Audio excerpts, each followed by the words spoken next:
when you look at politics, you have to understand ideology. It is pretty much the underpinning of what makes someone a conservative. It is the underpinning of what makes someone, a Labour person and what makes them a socialist. They follow a very set of principled guidelines. Now, if you were to ask me what makes a conservative, ultimately my answer would be a smaller state, less spending on public services, definitely more military funding.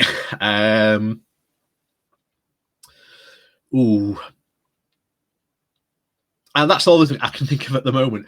But almost certainly, when I think way back, even to like when David Cameron came into running head of the Conservative Party, he stood up at a party conference and said, "We in the Conservative Party talk far too much about Europe. No one cares."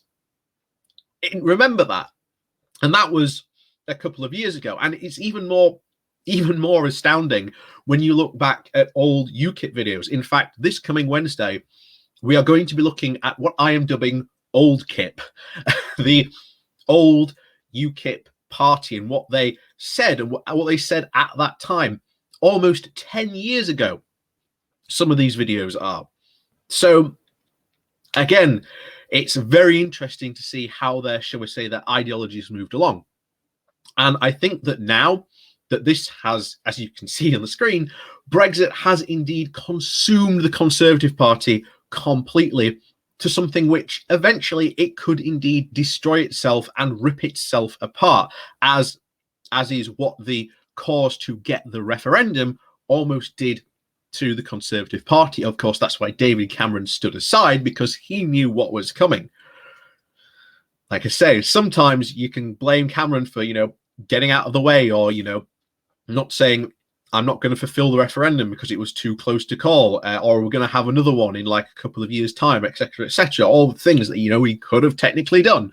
But hey, sometimes getting out of Dodge when you've got to get out of Dodge, sometimes not necessarily a bad idea.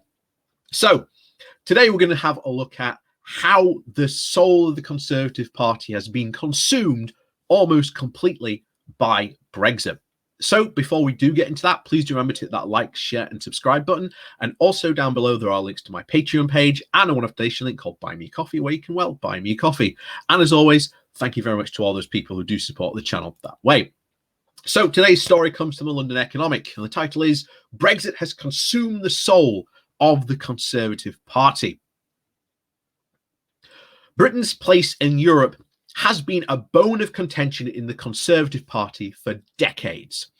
Moderate Tories like Ken Clarke and Dominic Grieve were able to grasp and appreciate the complementary and utter and unfettered trade with our largest partners and the Conservative philosophy. They also knew that Winston Churchill, a much invoked figurehead of conservatism, was an enthusiastic proponent of post-war European integration. Free trade as a component of economic liberalism is a linchpin of conservative ideology. While Liz Truss heralds the negotiation deals with non-European nations, most of which are just merely rollovers of those previously enjoyed by us as EU members, trade with our nearest neighbours is hampered by delays and burdensome admin. This completely regressive imposition of barriers to trade with Europe would be an anathema to Margaret Thatcher, an other figure that looms very large in the memories of many Tories. Thatcher herself had the economic nous to acknowledge that her now legendary Bruges speech, that Britain's destiny was not some cosy, isolated existence on the fringes. She also succeeded in balancing an instinctive suspicion of European federalism with the geopolitical and economic realities of life as an island nation on the edge of Europe. An uncompromising and absolutist Brexit strategy has seen the Conservatives abandon their long-standing voter base in the farming and fishing communities, as the impact of the extreme withdrawal from the EU is increasingly becoming clear. The Tories are being forced to court votes in previously uncharted territory. Nothing symbolises this like their victory in Hartlepool by-election, followed by their defeat in Chesham and Amersham. The small C Conservatives find themselves dismayed at Johnson and Co.'s direction, especially for travel, and their complete abandonment of moderation in favour of the brand of Brexitremism designed to appeal exclusively to hardcore Leave voters. Ironically, many voters in areas of the country most negatively impacted by the Tories' descent into populist isolationism inexplicably embraced the Johnson brand, a kind of political Stockholm syndrome. Unlike Labour, the Tories have avoided the open panic and bitter recriminations over the gradual loss of support in their traditional heartlands. Historically, the Conservatives have constructed a narrative of being the party of the rule of law. Yet, in pursuit of an extreme Brexit, they have morphed into some untrusted entity, willing to propagate Parliament and illegally and break, or at least sometimes threaten to break, international law to appease the backbench Brextremists. And an international reputation as a trusted lawmaker has been squandered in the process. Britain's standing in the world is diminished, and furthermore, Conservative MPs who once exerted the disproportionate influence over the direction of Brexit as part of the European Research Group insist on an extreme version of Brexit that brought about the end of the freedom of movement. The COVID-19 pandemic has also seen Steve Barker, another of the Brexiteers, represent a thorn in Boris Johnson's side, often citing freedom as their raison d'etre and their principle for underpinning their further opposition to virus containment measures. There is also a bitter irony that the core of this is a complete hypocrisy. It seems that freedom is a completely malleable concept that only Brexiteers get to define. The reason for the Conservative Party falling victim to this moral vacuum that has sucked out its philosophical and soul are interlinked and have a common root: Brexit. Leaving the EU has forced the modern Conservative Party to morph into the Brexit Party in all but name. The election of Boris Johnson as party leader in 2019 is the testament to this evolution, as the consequence of requirement for prominent ministers to be sworn disciples of the Brexit project, even those who had previously campaigned to remain. This absolute unswerving allegiance to the cult of Brexit has given rise to a toxic pseudo-religious culture of post-truth populism. So, what does the future hold for the Conservative Party under Boris Johnson?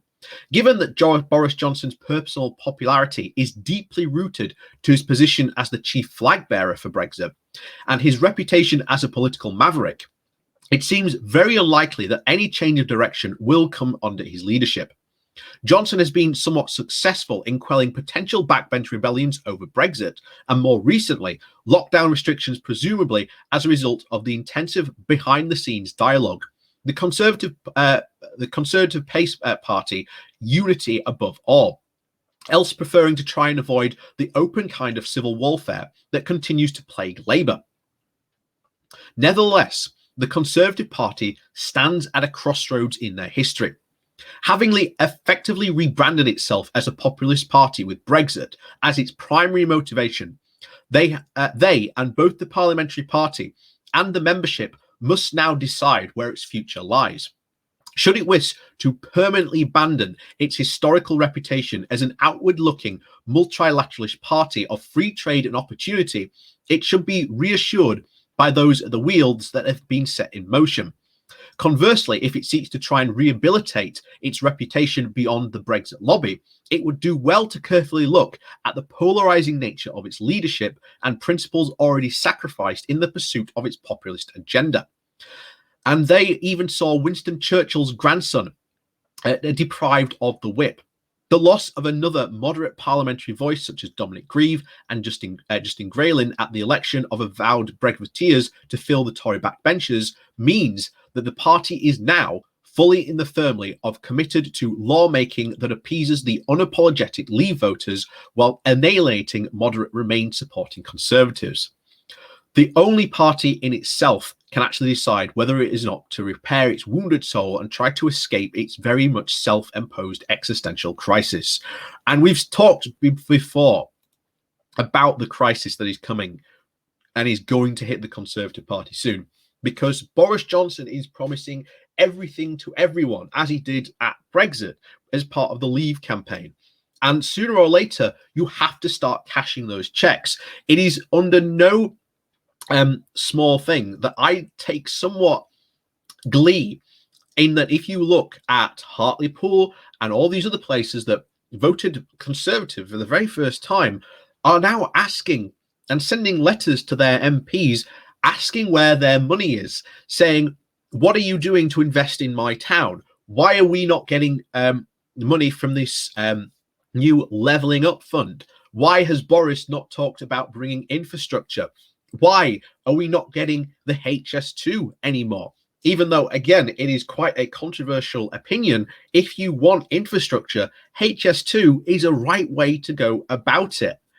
Now, of course, what's going to end up happening, as I've said, is that Boris is walking a very, very tight rope. He has to manage those new northern seats that he has won against losing the southern seats at the next election, which could mean potentially that if the Conservatives either lose the support in the north or the south, we could end up in the position of going into a hung parliament. And I often do warn people that the kingmakers in this scenario could very well potentially be the Liberal Democrats. And as I have warned many people who, again, ex-Labour voters who have either switched to the Lib Dems or think that next time the Lib Dems will somehow switch to Labour, I've got a very unpleasant message for you. The Liberal Democrats associate far more with being the Conservatives than they are the Labour. And indeed, their excuse for, again, allying with the Conservatives next time will be that they will try and be a more moderate voice to bring in the Conservative Party. They will try and rein in the more extreme Conservative voices and willingness for austerity and etc., as we are about to see this coming autumn. And indeed, those discussions about austerity are also going to be fun for Boris Johnson to try and worm his way out of, because he ain't going to get out of them. We already know in the next budget, there is already a 7% budget cut across the board. That is essentially more austerity. We know it's coming, and we know potentially deeper cuts may come in as well. So the Conservatives Party is definitely going to be an interesting party to watch from the outside, but I'd like to hear from other actual Conservative members out there as well. If you would like to come and have a discussion with me about your current party and the state it is in, I would very much love to welcome you.